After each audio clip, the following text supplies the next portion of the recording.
27. 2. 11, 19. 16 for 32.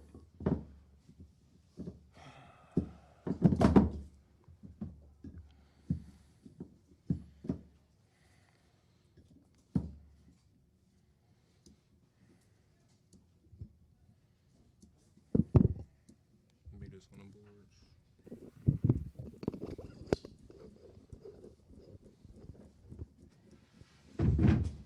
13 assists for the whole game. All right, we'll start with questions for the players with Paul.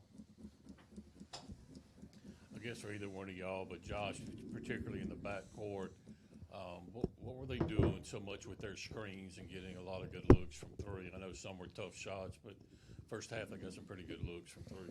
Yeah, I mean, they did an incredible job, knocking down some shots. I feel like we had a good game plan. I feel like, some possessions we didn't execute, to the highest level. But, besides that, they were just hitting some tough shots. We'll go to Sam here to the players' right. Cam, it was a 1-point game with 2 minutes left, and you guys are just unable to score again after that mark. What do you think just kind of happened there at the end of the game? I just feel like towards the end we were getting the looks we wanted, just weren't falling. Kentucky, really good basketball team. They just made a few more shots than us today.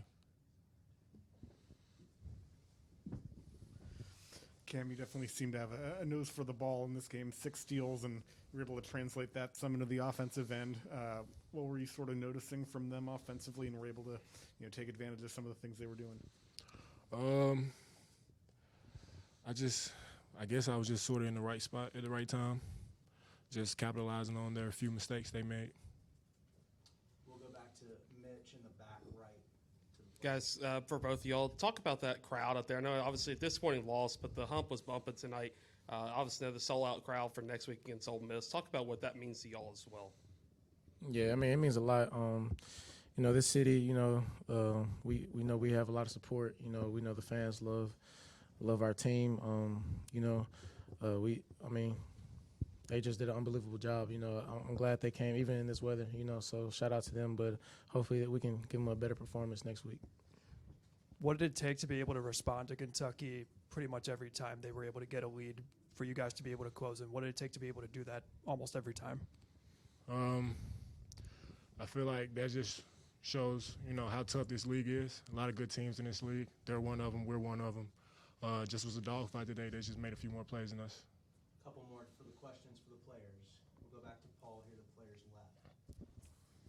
Josh, obviously this league is going to be like this all year long, where you can't dwell on a loss because you probably got the number one team in the country coming up next. Just talk about how quickly you have to put this one behind us with what's coming up next. Yeah, you just gotta, take from it and learn from it.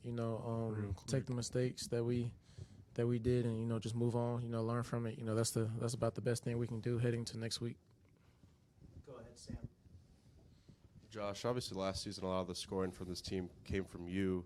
This season, do you feel any pressure to kind of score a lot of points and put up a lot of shots each night with the group you have right now? Not really. I feel like we've had so many hard practices. We just depend on everybody. Everybody's talented on this team. We can do a lot of different things. I just think we're so special on both ends. And so we just need to use that to the best of our ability. Any more for the players before we let them go? We'll wrap up with the gentleman in the back. Josh, you did a good job guarding the ball, but you picked up 4 fouls early. How do you keep your composure in times like those? Teammates and coaching staff helped me, stay positive. It was obviously frustrating for some of those calls, but you can't let the refs affect you, and you can't let that be an excuse. So just moving on to the next play. All right, thanks, guys.